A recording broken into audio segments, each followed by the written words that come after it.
I would like to address some questions about macro and micro, major and minor, raising articulation, tempo and pedal, pulse and stretched feeling of pulse, or the opposite, stretto, tighter, as well as organizing the thought process in a spontaneous way. The composer introduced a certain level of modernity, that is Beethoven in the early 19th century, opening the door to Romantic era by hinting rubato in the rhythmic structure, by rhythmic ritenuto, by leaving some room for the spontaneous while organizing the thread that holds the necklace with different thoughts that are purposely fully or not explained, or sometimes the answer of some of the hints comes later. To start with the beginning of the Sonata Op.110, when you play,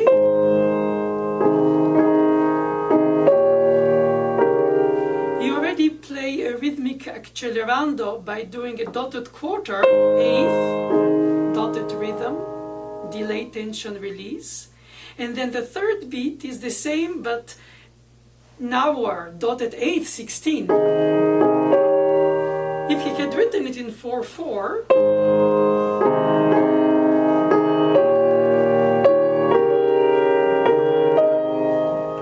it would be just so expected. Whenever it's in 2 beats for the first 2, and the third is the same but in 1. So you have a rhythmic accelerando, while you have a melodic diminuendo because you have a drop of the third, which creates a tension and release, while dropping on the third is one element, but rising by the beat. And to the next step, motion is a little more. So do, then re, then mi, and then fa, which only comes as an escaped, and he retracts to mi instead of. So revisiting the thought process of the composer is like rebuilding the DNA of his spontaneous while organized in terms of punctuation speech, so that you know towards where to go in terms of where to reach the stretched, delayed, sometimes syncopated arrival point of the climax, which he does later in this enigmatic first movement, because you have the expectation to hear and then, but instead of closing, he opens and delays the melody in syncopation and exponentially expanding with the bass notes, reaching the B flat after a faster eighth notes than the syncopated eighth notes with rest before, and then apparently faster in order to get to the anticipated downbeat climax. But is that B flat his climax on this new for him instrument in his time period with extended range? He continues, and finally, 4 bars later is Do. So C was the hint or the lure that it is the climax, but the climax is one step further, 3 bars later, syncopated with dissonances and tensions by trills, which are in fact vibratos and normal embellishments, like in Baroque, as if he could do it with repeated notes, which pianistically is impossible. It's possible, but not practical. Or the Bebung within the key, within the repeat of the key inside the second escapement. But with a neighboring note, it creates also a sense of dissonance, which is more interesting than just repeating it.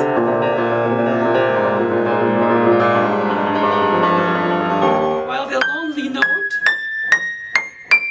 rises to the top like a bird soaring in the blue sky, and in the middle, emptiness, and that sense of expectation, of exponential expansion, of systemic, you can say organized, but apparently when you perform it has to sound like spontaneously improvised syncopation, delay. So many elements which are so easy to say and so difficult to implement when they are played. To go back to the beginning, the writing is string quartet. But the singing aspect is believable because of the repeated notes of the melody. If I say, Ach, wie schön und sein dein, in some imaginary German words, or because of him being German, but it can be in any language, the fact is that when you sing with different syllables on repeated notes, they don't sound repeated, because the meaning prevails the pitch. I would like to tell you. You don't have to say, I would like to tell you, only consecutive notes, but you can say it with repeated notes. Whenever on the piano, the repeated note has to be repeated under the escapement, which is difficult to control for most in order to have the ta-ha, ta-ta, ta, not ta-ta, ta-ta, ta. The fully replayed with pedal to cover up for the fact that is repeated. If he had written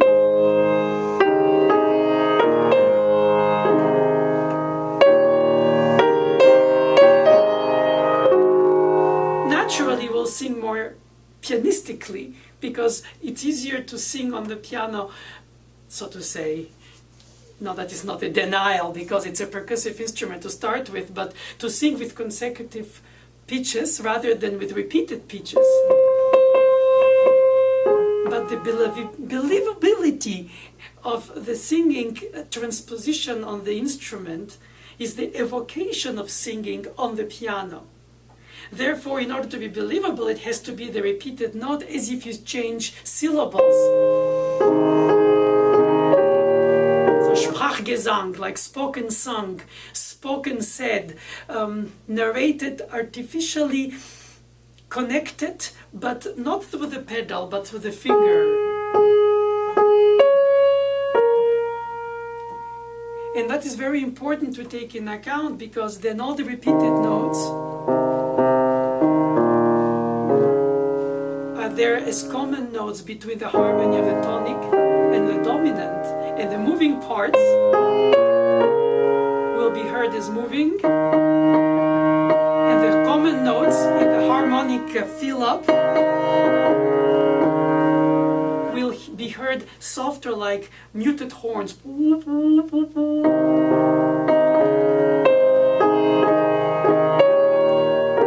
So what is striking in this opening, among many things that are striking in different aspects, which individually might be meaningful, as a teacher can say sitting next to a student, but in order to blend them, merge them into the traffic of the music thought, where the different elements are contributive to the general expression of the simplicity, of course, of the mood, but through different elements. To take an example, the opening is written as a chorale, which means syllabically, rhythmically, harmonically, melodically, it's always one together.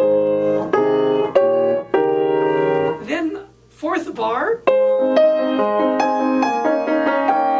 accompaniment, 16th notes with soared melody in the sky, like the bird, in larger values of quarters, in dotted quarters. creating their own 6/8, while the left hand is in 3/4, 3 times 2, and 2 times 3, 2, 3. So this delayed pulse on the two hands, symmetry or asymmetry, already create a sense of singing statically, relatively so, and then accompaniment pulsing with the repeated 16th notes of the harmony. But it's already implementing emotion. Motion, not yet emotion, though of course both. Sorry for that pun, unintended. And then the 30 seconds that follow the bars after that,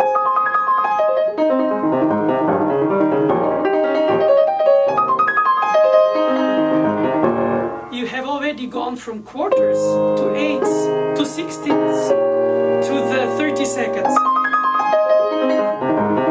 So you had 1 to 8 notes a beat. A beat, not a pulse. The pulse is, of course, the structure of the rhythmic signature of the thematic material. Whenever the beat, obviously, is the organized amount of subdivided values. Apparently, always bar lines, almost prison bar lines, like looking the same. But because they're filled with 30 seconds or emptied by their dotted quarters, you have a sense of delay and expectation and decay of sound. But the unity of that necklace with different elements that go from quarter notes to eighth notes to 16th note to 30 seconds pendants is that they have to be, of course, 8 times faster if they're 30 seconds than the quarter, while they have to be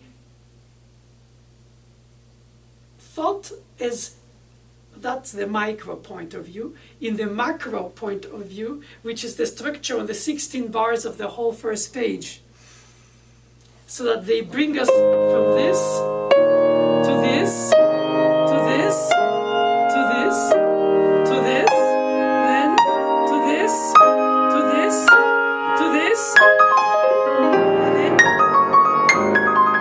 so that in fact there is a constant development of the material that starts in a string quartet writing that reaches not only the space usage that he uses for this new for the time instrument that allows him to symphonically spread the hands in imaginary instruments that allow to, in the orchestra for the symphonies of his rooted in the string quartet thinking of his teacher Haydn. Not that he studied lots with him or studied a lot of him, but he did. And nevertheless, the quartet is sort of the nucleus for everything he writes in terms of genre. And in this case, the piano is evocative of aria, pure string quartet with 4 voices, or pianistic 30 seconds, broken arpeggios.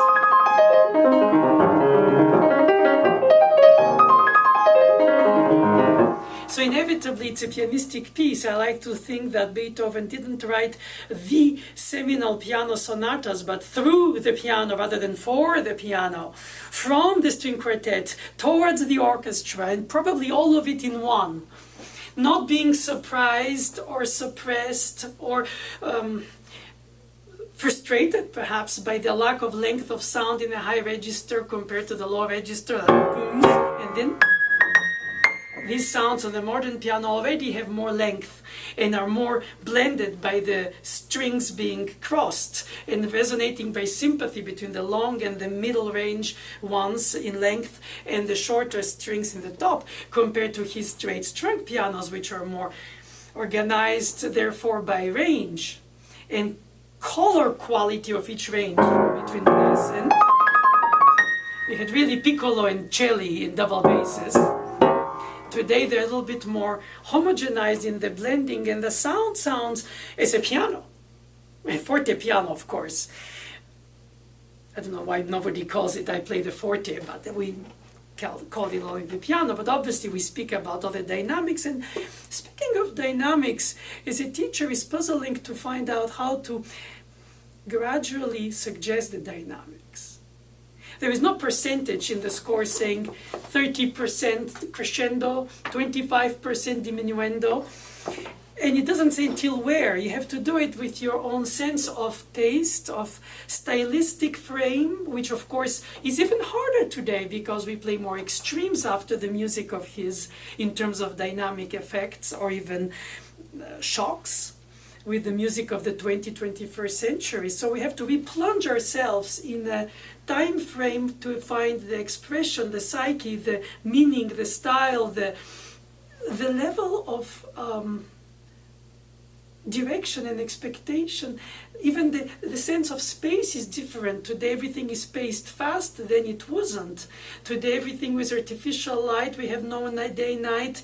They did. They had candles, they had days, they had mornings, they had evenings.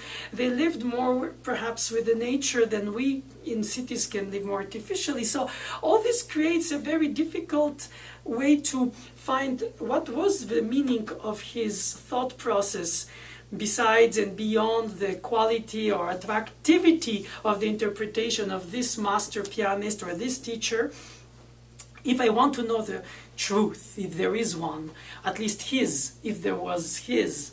And of course I don't play his instrument, at least today on this example, but I still try to understand his thinking process beyond what his instrument sounded to him, regardless if paradoxically that was not intended because it's cheap. He was deaf, so he couldn't hear it anyway. But all composers are deaf. By definition, they hear something from the inner ear out, because if they hear too much from outer ear in, they're so polluted that it only comes out as the reflection of something from outside, so it's no more so genuine. Of course, everything comes blended from having heard things from outside in, but at some point you have to close the eyelids of the ears, if I may say, and say your inner life truth outside and bring it in your own composition. And to a certain extent, a performer is a composer, not that you have the right to recompose the piece in terms of notes, but there are always these interstices, these little spaces where you have to define how you're going to make this dynamic phrasing, change of bow articulation.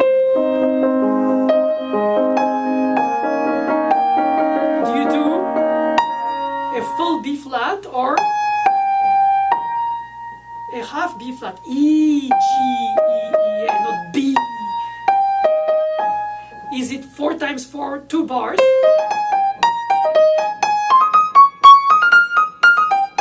Then you compartment it, or do you connect it?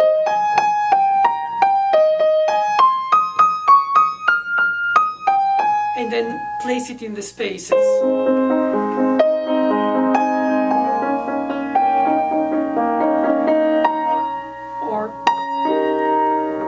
Some people start every time with articulation because the piano is an instrument of immediate production of the sound, unlike a clarinet where you hear a bit of this noise of the air that you produce before it spawns and before it blossoms into a note. Like singing, you have to take first your breath and then you sing while you exhale. And on the piano you don't need to do, you can do, and it's, well, of course you don't throw up on playing it again, sorry for this bad taste, but you have to inhale and exhale, inhale and exhale. And when piano teachers say to students, sing, breathe, play, opera, thing, singing, voice, narrative storytelling, yeah, okay. It's like, why don't you play accordion or orchestra or have a jazz band for this section and then wind orchestra here and a string orchestra there. You can say this is banjo, this is brass, this is aria. And while they're transformative collaborative ways of developing the thematic material through different genres that sort of blend, sometimes break, but most of the time evolve in his musical thinking towards the point where you want to bring your audience attention span. Like a good editor of a film, if the edits are so guessable, you lose the attention span or the expectation of the suspense. You're constantly sort of in an answer. You start with the end.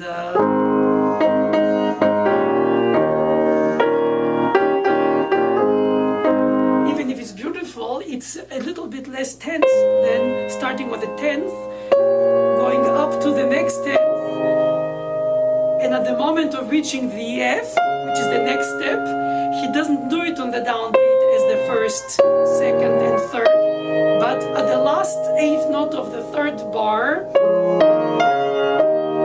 and recloses it. So you can say, okay, this crescendo is to piano mezzo forte,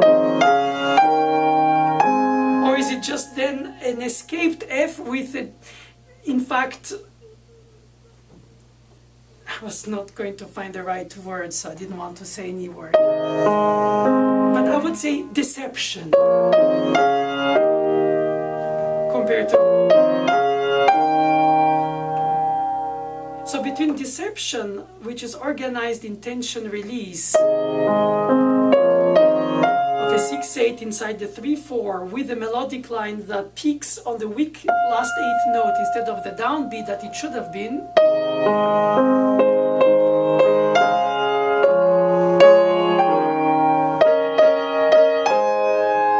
But by that time we've done it through the whole first beats step by step up, then there is no more storytelling. It's not deception, but I think it is delay manipulation. I would like to tell you how much I wish I could tell you, instead of just telling it. Of course, speaking about music is as meaningless as translating a love poem from a foreign language, because most of the time the poems have the beauty of the language in the music of the words themselves.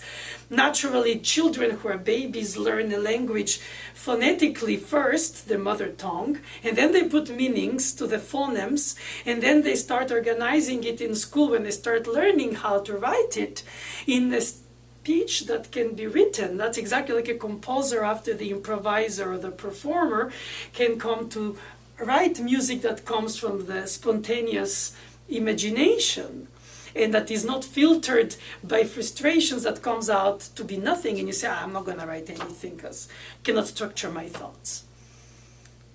Whenever any secondary language one learns, usually it's learned the other way around. First the grammar with the vocabulary, and then the drills for the verbs and the organization of the words, and then by the time you get to the secondary meanings of the hints of the sounds, you don't even connect the sounds to the meaning when you speak your mother tongue, because they are connected by the music of the sounds themselves, which came first. And the meaning came second. Well, not so far away, obviously, so that it appears to be simultaneous as it is. But if you think about it, this is what it is to speak about sounds of music, because then there will be no need to have music if you can explain it. In fact, explaining it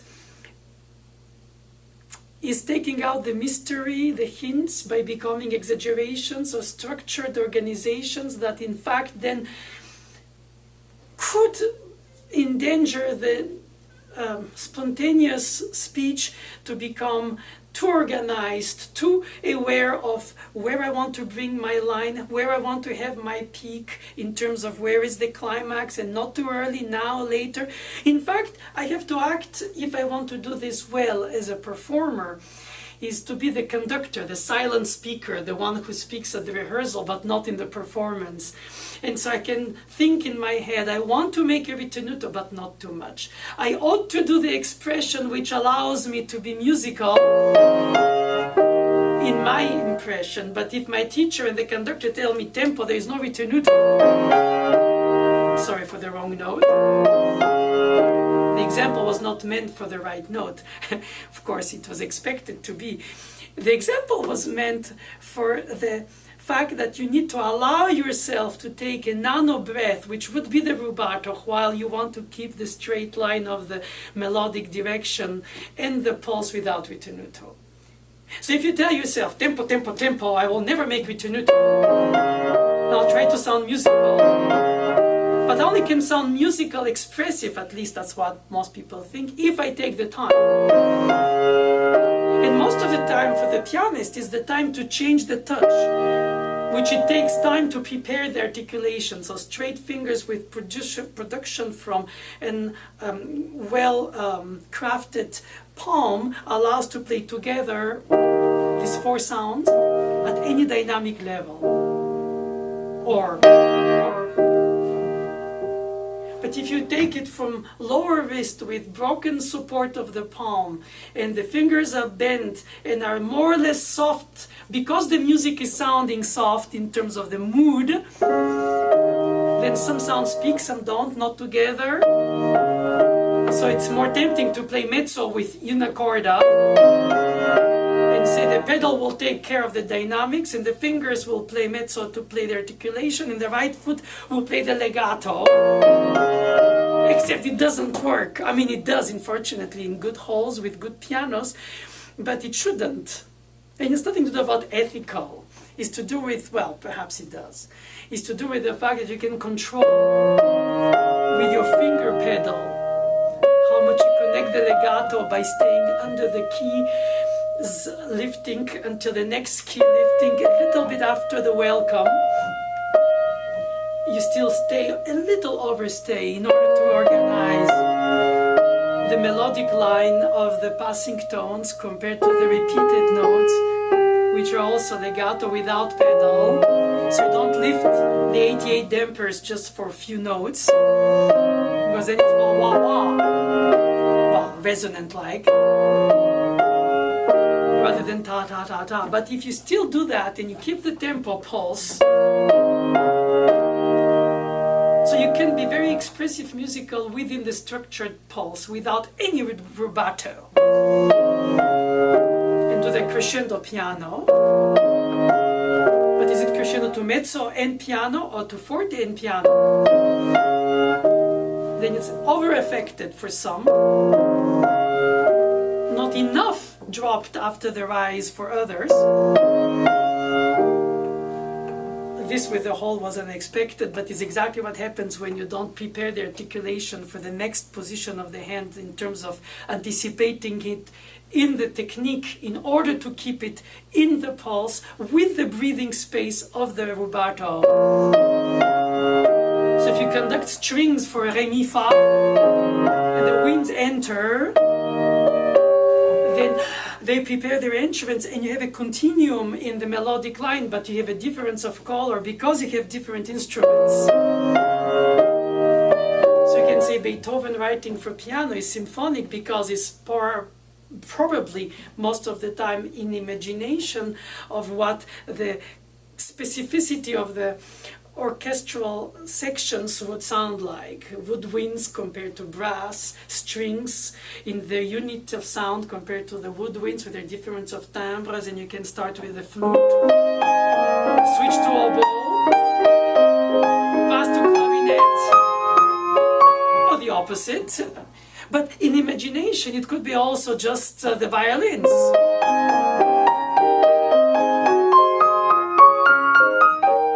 On the piano you don't really implement the colors because then you would be an orchestrator and then you have no choice as a listener.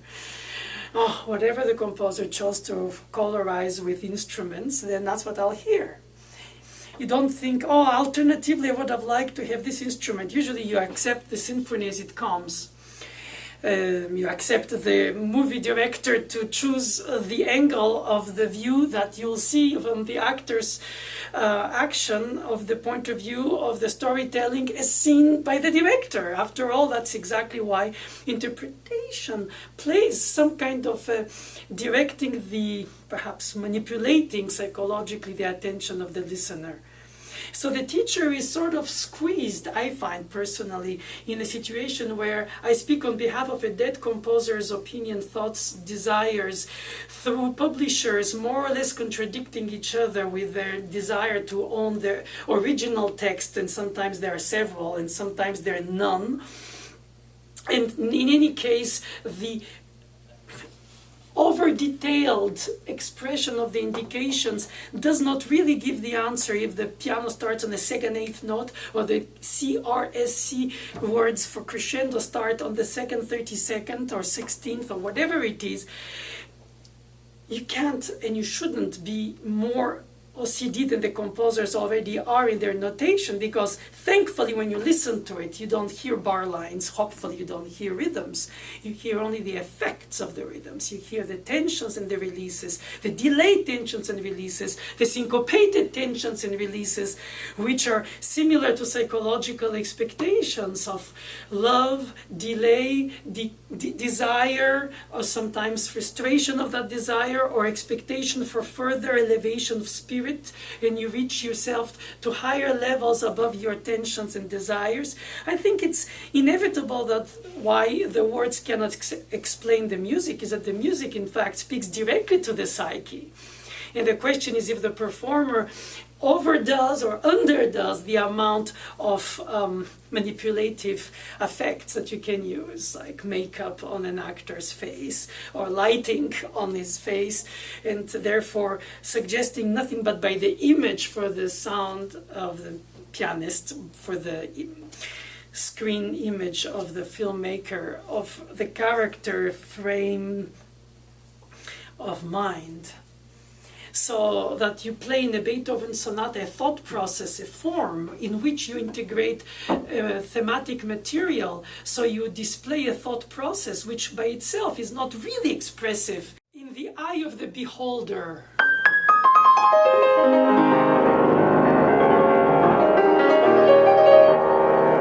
In fact, the left hand plays the long values that symbolize the repeated notes, but held and connected, of the theme, which is a dropping third melodically with the repeated note on the bottom. When his Fifth Symphony is 3 times repeated note before the drop of the third. And you can say, yes, he is a composer who likes to use a repeated note, which appears common compared to a melodic design that would be specifically more elaborate, for instance. But just to say that the repeated note by itself can be also an expression psychologically of insistence, of something that you do to defeat the odds, and therefore destiny, death, and that, of course, in a very peaceful way. You don't feel the drama of, or the repeated note of the ostinato, or the note sol, G stinato, sol stinato, like I like to say it in order to make it a little bit of lighter rhetoric, while the point of it is that this repeated note, ostinato, is obstinate, and this obstination is much lighter when it's an accompaniment pattern, or it's a melodic line in a cantabile, meaning singing and simple, and well-wishing, well-being, comfortable, opening mood, be it in a chorale 4-part setting string quartet, and then in melody. And when it goes into the arpeggios broken harp piano,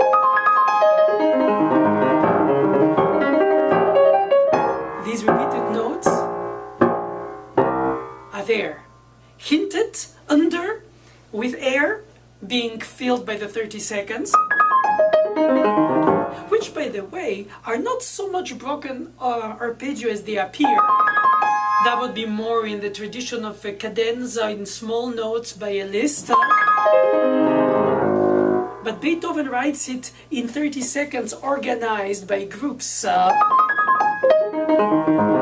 you hear on the beats the staccato of the articulated thumb and the harmonization of the fifth and third of the chord, meaning not the finger, obviously, because it's third and second finger. So you have like almost two hands playing the right hand. And he indicates it as a staccato out of 8 30 seconds and 7 non-staccato, which doesn't mean they're legato. It could mean also that they're articulated, but given their tempo, they blend. And so the idea is to have something light blending like very fine rain, rather than something more solid or solidified with the pedal, or accented with the thumbs. And the thumbs could be also the pulse of the theme. But they're not, they're here. And here is just a hint with an accent that is not accented, a pulse that is not an impulse. It's even less than a hint, it's only a staccato out of 7 other 30 seconds that follow, and becomes an 8 30 seconds group, of which the first has just that kind of whisper, hint.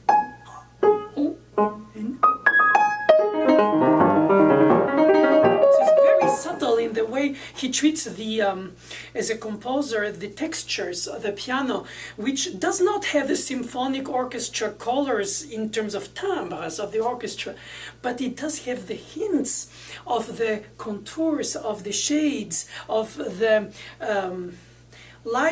lightning of the scene, of the background, and how you bring out in the painting, or not too much out, the chiaroscuro. It's really a way of expressing the music in shapes that come out of shades, and then you see them almost like the full moon or the empty moon. You see it by absence of light of the sun on it, and so you don't think it's just a crescent, but it is appearing to be a crescent. So in a way, he plays very plays, that's the not right word. He manipulates the texture and the instrumental dynamic range, which of course he experimented among the first, given that he appeared with the instrument's development in terms of technology, the instrument itself, of course, and the power and the iron frame and the strings that are gut but become later, of course, steel. And the tension of the strings is almost representing the intensity of the tension and the release of the rhythms that you can obtain by extending the held notes.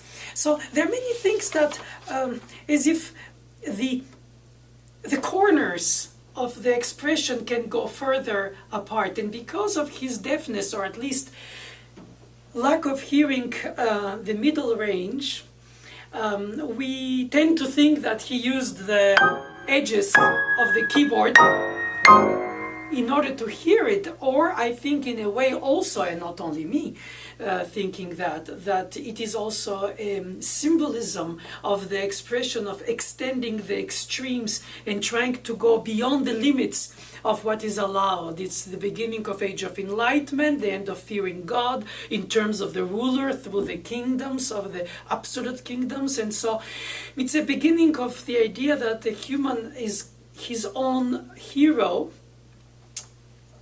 worshipping God but not fearing, and in a way not being part of a court as a composer, which was the case with Haydn. Beethoven or Mozart were independent composers, paid the price for it in terms of economics, but were independent in terms of mindset, which at the time was a novelty, when most musicians were basically less considered in terms of pay than the cooks or the cleaners who were working for a given monarch, prince, or rich landowner. So that I think by itself speaks a lot about the fact that we don't play just a sonata as a fantasy or of a storytelling, but also through subtle psychological suggestions by rhythmic values, dynamic ranges, expression of thematic development. We, in a way, dialogue with the brain of Beethoven, therefore with the nervous circuit of Beethoven's thinking process through our nervous circuit performing him. And therefore this membrane that we represent, teacher between the composer and the student, composer dead through the score and the written elements as imperfectly defined as they can be, to the performer who then performs it for the audience as most possibly honest membrane resonance of the composer's thoughts. And the audience listens to this broadcast as if the performer is a loudspeaker of the dead composer's opinion, or on the way holding what it means to him or her in order to project it to the audience. So in a way, like the Impressionist painters didn't photographically paint the landscapes, they painted the psychology of these landscapes. And therefore they deformed it to a certain extent according to how they saw it in their moods. And you could say the same thing for the interpretation. It's a way to deform the thought process of the composer. After all, the composer is meant not to be around. The performer is temporarily around and enjoying the beauty, meaning, or intensity of emotion, but both brain for the first movement, sonata form, or heart for the slow movements, aria singing, expression, and feet probably for the dance, like jigs that become rondo form for the sonatas endings, which is different ways of expressing humanity, but not only the brain and not only the heart, but also a little bit of all under a form. I think these composers were very intense, and they left us not only a message, but they left us also the freedom to express the message, what it means to us as performers when we played for the audience. If the audience is knowledgeable, they will never like our interpretations because they'll always realize that we're missing something, or we are emphasizing something that they didn't think was as important, like when you see an adaptation of a book that you read on a film, and the choices made by the filmmaker or the theater director, if it was adapted in the theater play, you will be disappointed because you know what is missing. But if you're just in the front of a storytelling, like a little child being told a story to put asleep, usually it's just marvelous. And I think it should remain at that level of marvelment when you play a piece like this, even if it's known by the audience. But sometimes the audience is mixed. You have those who know the piece because they played or they analyzed it, or because perhaps they just are music lovers, musicologists, whatever you want, scholars perhaps even. And also those who don't, who just want to enjoy for what it is, either because they came for the performer, either because they're there because their significant others oblige them to, or whatever the reason. It's a mix of people who are there to hold their breath for given 20 minutes of intensity from a composer's opinion, thoughts, hopes, feelings, dreams that are shared timelessly through another instrument, perhaps even not to the knowledge of the composer, who perhaps would have never imagined, like Beethoven, what will we play today other than Beethoven's of the day? But obviously we play Beethoven of his day, in our day. And so inevitably we enter in another ecosystem that is not ours, and we isolate ourselves from our daily life to get into that time frame and share it with our audience. And I think this, for the teacher, is a difficult and fascinating task, because you want to be precise to the detail of the micro, and then at the same time detail and the macro of the general point of view of the piece as a structure, as a construction, as an architecture. Of course, you have to have masons and window builders and all kinds of people who have to manage every detail from the trill to the grace note to the appoggiatura to the pedaling, but all of these independently mean something perhaps to some niche, but not to the whole view of the structure, and therefore to the architecture's point of view. And you cannot play the piano as a conductor, because the conductor by essence doesn't play, but the conductor by essence sees forward the macro view of the whole thing, is the GPS on the road. Whenever the performers individually are given parts and not the whole score, so most of the time they only fulfill the gaps for whatever they're supposed to do, and they hope that intelligently and therefore respecting the text responsibly, the conductor will lead them to the right place where all of them together will sound symphony, which in Greek means in agreement. They'll be agreeing, symphonos, that's why symphony is an agreement of different groups. Of course, in a string quartet you already have 4 brains. In a concert solo pianist it's 1, and you have still to follow the parts in their horizontal independence, while the slices of the cake are very beautiful, even if by themselves they're the product of continuous layers. And to hear it layered, in order to play it layered, you have to be able to write it layered, possibly sing it layered, ideally compose it layered. And if you play as a composer, it doesn't mean again that you change the notes. It means that you play it with the understanding of the notes or the hearing of the notes, and not with the simplification of the verticalization, with the simplification of the dynamics expectation, because then some effects of dynamics overtake the meaning. As forzando breaks the line of the direction of the bridge, the tradition could be one generation to play more of this, other generation less of that. It's not to play musical or in tempo. It's not to play honest or dishonest if your interpretation goes beyond the expected honesty in the rules that you have to stay, let's say, honest with. And that word honesty is a little bit of a difficult word to use in interpretation, because by essence art is artifice, and actors lie to us until our rupture of disbelief as listeners or watchers, that we don't want to believe anymore that they tell us a lie, but we want to believe in the character they tell us, but we know they're not it. They're not the character. But we don't want to know it while the story is being told. So we are ambivalent as listeners ourselves.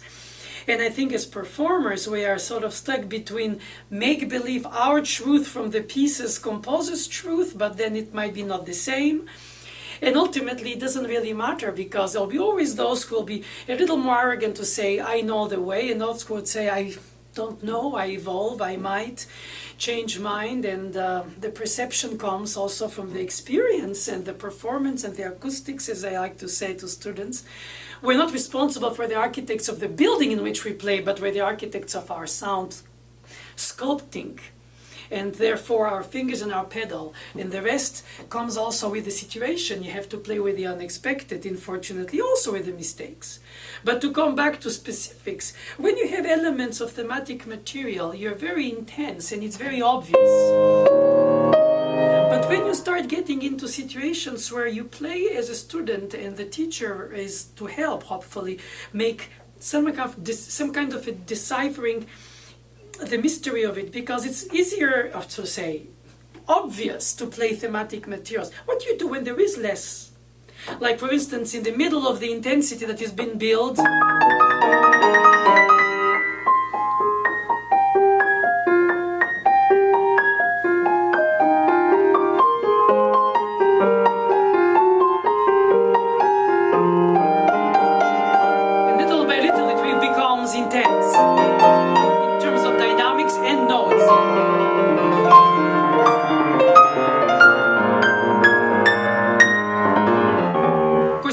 loud voices, a conductor would silently beat for the audience's, not but for the orchestra's sake. You realize that the beats are even, but the pulse is different because of the density of the harmonic changes rhythmically, or sometimes the contrary. In this case, this drop dynamically, not only but musically, is almost like crevice that you drop in the mountain climbing and you go, oh my God, what happened? So go tell a student, play nothing. What do you mean I play nothing? I play 110, the best sonata by Beethoven, at least while I played, at least considered a monument of maturity of a composer who is considered the composer, and all of a sudden I have to play 4 bars of nothing.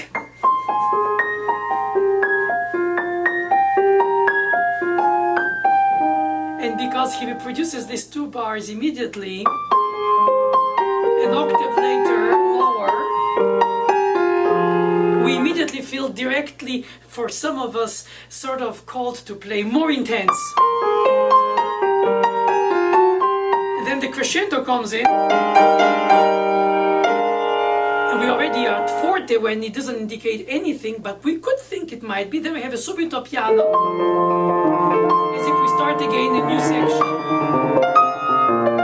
But if we observe the high notes, which are like little bell sounds in the opening of this no intensity section, then they become climbing back chromatically with delayed syncopation and trills. And then he goes a rhythmic accelerando.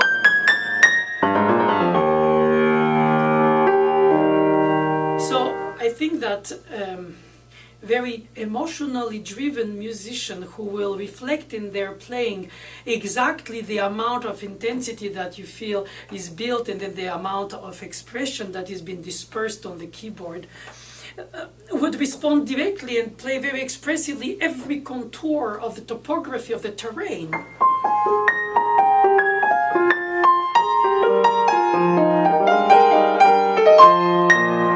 Tell a student, be careful, it's outside of the frame of the beginning of the 19th century. No matter how much it opens the door to romanticism, a rubato expression of oneself over the form, it still is peeking out of its formal, let's say,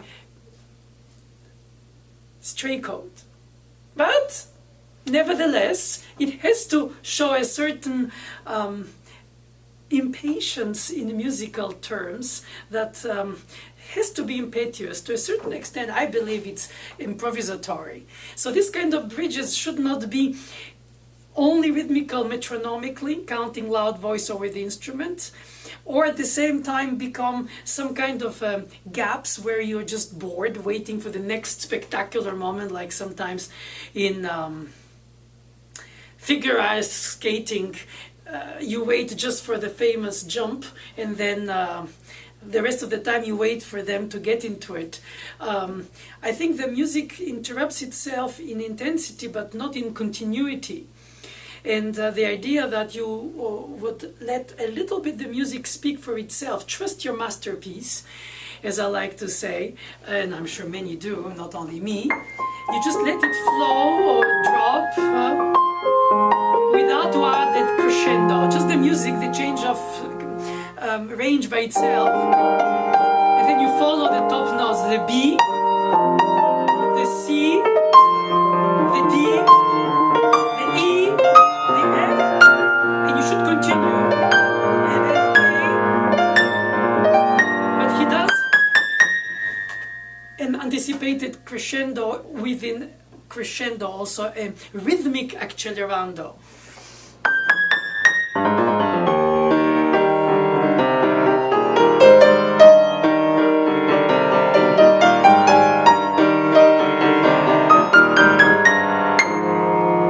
And second page in a row, he gives us a la Haydn lure in the form sonata form of a second theme. Here he gives the lure of the B flat big, the peak, but is the C.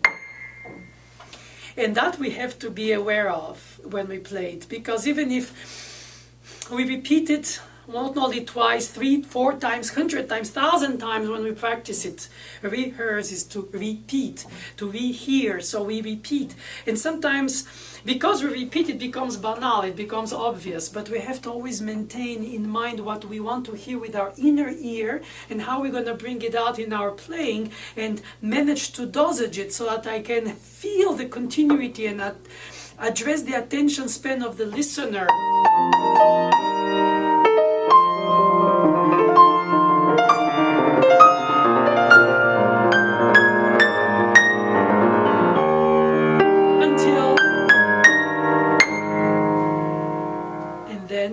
Conclude in a certain distance with the same texture as the quartet of the opening, as if to have reached the extremes of expression, extrovertedness, like some soprano from opera, and then very neutral sounding, almost in contrast to allow to breathe musically.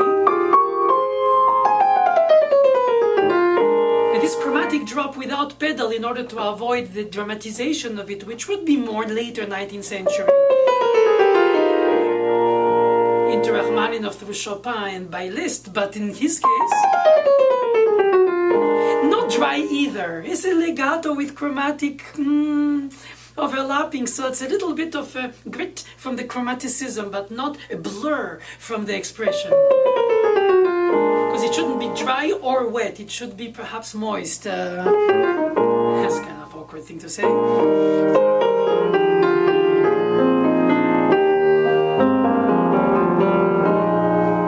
If you try to describe the different levels of articulation in a humidity scale, or in harmonic questions of tensions and releases, dissonances and consonances in terms of heat and cold, or perhaps in terms of mood, in terms of spooky or happy. I think all this, again, the words tend to diminish, or let's say tend to diminish the grand scheme of the things that are told in this epic story that the notes speak better than the music's words can describe. And when you teach, you have to use words. When you conduct, you have to use words. You have to use the right words, either the practical ones for togetherness, for organization, or the ones to inspire the meaning of it, as if we don't know what it means, but we have to agree on it since we're so many to play together. But in the solo practicing, the pianist is left to him or herself, and between the recordings of the teacher or the different colleagues, sometimes we're torn with what should I do? What does it mean to me? How will I express even the less expressive plays, if it's not less, at least differently? And how will I keep the integrity of my form by the pulse? So I have to count and organize myself to think at the opening of the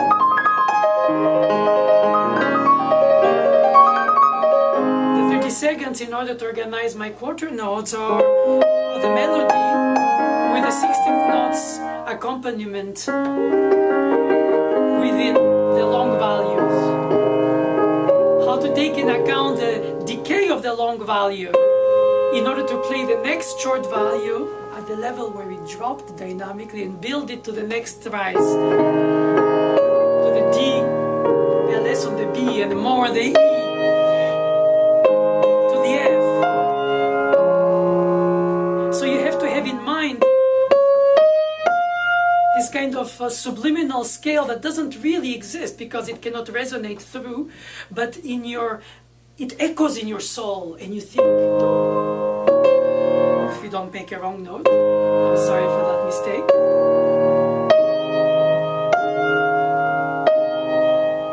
And you incorporate repeated notes, and you try to remain fluid by not dropping with accents on the short values because of the decay of the instrument, while building the intensity rebuilt up by the repeated notes played under the escapement. So again, I try to sing, even if it's awkward in my voice, to try to sing through the playing. keep it in the structure with this pulse. And this one. And this one. And this one.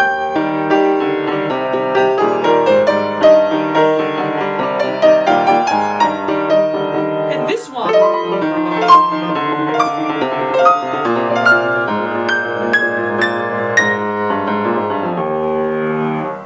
It's a really difficult thing to manage to keep the tempo, not only for the sake of keeping it, but to use it as a coating of the expression's evolving meaning through the piece, and maintain this kind of brain over emotion structure, but not to defeat the emotion nor to lose the brain structure organization. I think it's to do with the Age of Enlightenment and the heroic feeling about being able to express it oneself. All of the levels of human expectation, disappointment, possibly revolt or hope, and not only fear it from the ruler. It keeps going differently, because when he has the melody in A flat major, then he has it in F minor. So harmonized in the relative minor, he has a different mood than in the opening, obviously, but it still is a fact. Then he has it exposed in the melody in F minor, but with scales. And these two scales in the left hand of the pianist are a dialogue between viola and cello.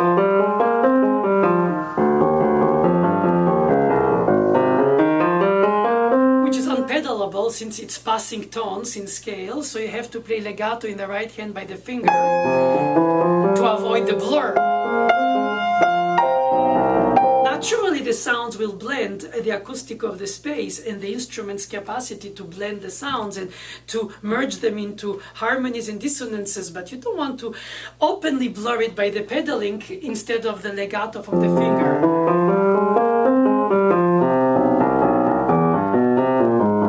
And of course, it's different to accompany the melody in long values in the high register with the theme, with fast notes in the heavier theme. Lower notes range. These scales are like highlighting a nighttime historic building, so that they highlight differently with the contours when the melody has the Alberti style, sort of, so to say, accompaniment, or the very distracting quality, attractive attention away from the melody that is blossoming on top. And then when he comes into the return to the original key,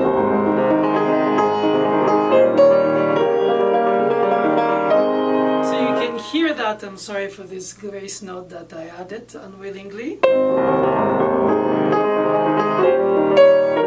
I just did it again. It's mostly marvelous and really meaningful that he connects now the different aspects, which are separately, with the theme,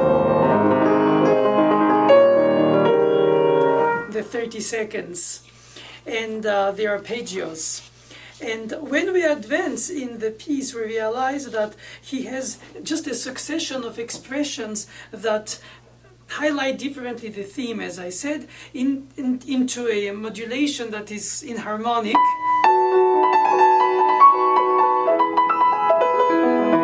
So, generally speaking, what is very striking is that when he has 4 parts writing, he hears horizontally.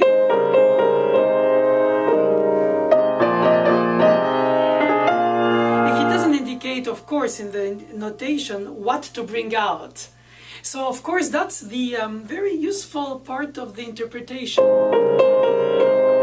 To to imagine that this C, B, C, B, C, B will be...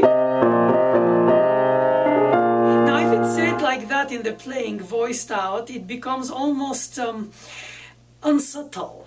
And if you play it all blunt, it's very uninvolved. So what is the right blend between highlighting something that can create a sense of continuity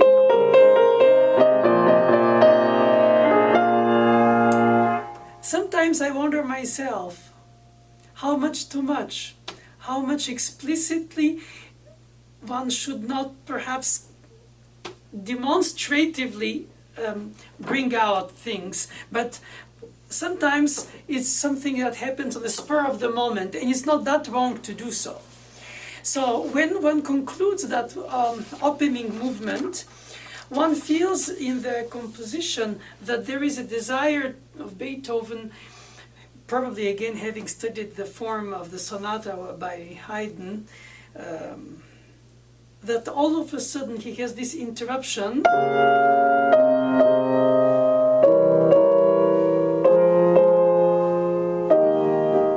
and return to the final 30 seconds. Whenever he was just before that,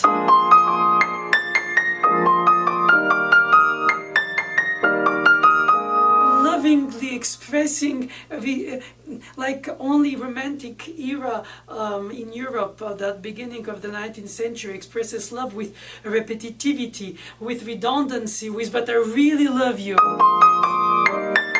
or "I really don't want to leave," like in Les Adieux Sonata. And all of a sudden, interrupted by these apparently distant, cool quartet chords, and then returning to the 30 seconds. Most composers might have thought starting with the 8th notes, to the 16th notes, to the 30 seconds, and make a crescendo of rhythmic accelerando. And instead of this, you have this interruption of the flow of the quick values, but mostly the long value here, the half note, is of the beat. And many times unwillingly, because composers write, conductors count, and pianists play, and therefore if pianists count, they often count with their fingers. And after 2 bars, 3 bars of half note on the second beat, the pianist ends up by thinking of it as a downbeat. 1, 2, 3, prepare touch. But in fact it's 2 beats, because it's 3 together in a hemiola that has the values hanging over the bar lines, which are no more bar prison bars, but just organized subdivisions of structures, in order to hear as a performer and for the listener that you're in a suspended, barless almost, improvisational, dominant hanging, and then the tonic. I think when this becomes, after several bars in a row, it's meant to be subtly displacing the beat-centered downbeat 3/4, which is the basic and throughout meter, even if it's 6/8 if subdivided 2 times 3 inside the bar, or several bars into a 3/2 in the hemiola on the large step, which happens at the very ending when he has the coda.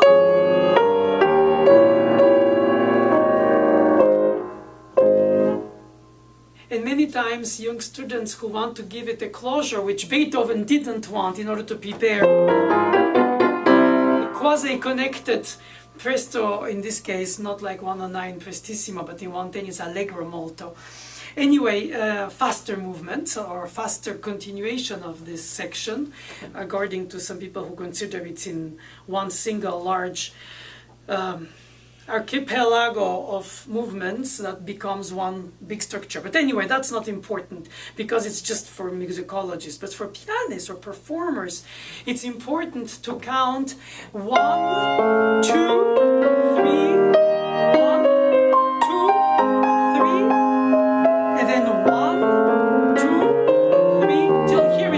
in the quarter notes in the 3, and then 1 half note, 2 half note, 3, and 1. So it becomes a 2-bar 3/4 into 1 bar of 3/2, and ending with the Op.110, which is already the beginning. It's not conclusive as if he had done, which thankfully he didn't. That sounds so cheesy. But nevertheless, he stays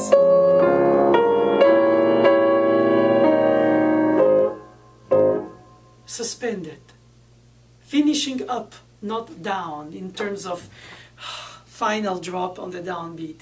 And also he uses this minor 6 in A flat major, while the third is major. The Smile with a Tear, the minor major,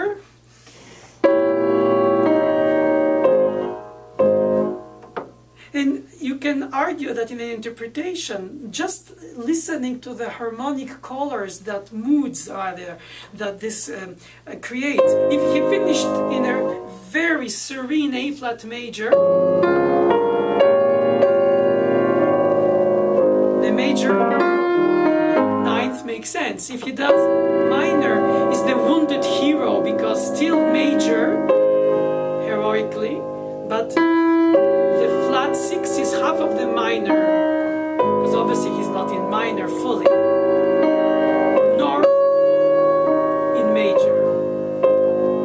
And I think that Wounded Hero, Smile with a Tear, minor, major, whichever way you want to call it, is part of the highlight of the expression. And when he adds crescendo, forte, diminuendo, piano, and if you don't have any musical instincts and you just follow the indications, you might overstate.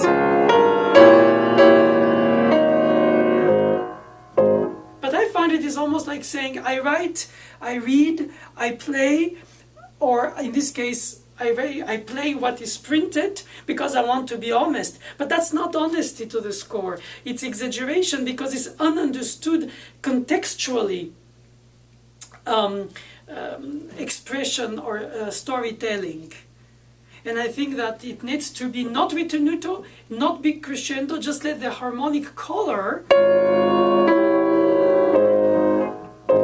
create that sense of dark cloud in sunny sky, and not just all bright nor all dark.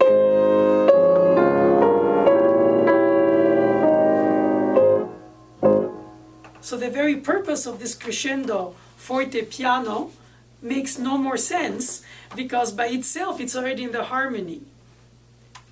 And I think if you take this colorization for a dynamic effect, then you don't need to add the dynamic effect. But then, of course, you can argue then you're not playing what is written, you just play flat dynamically. Trust your masterpiece. Highlight your masterpiece.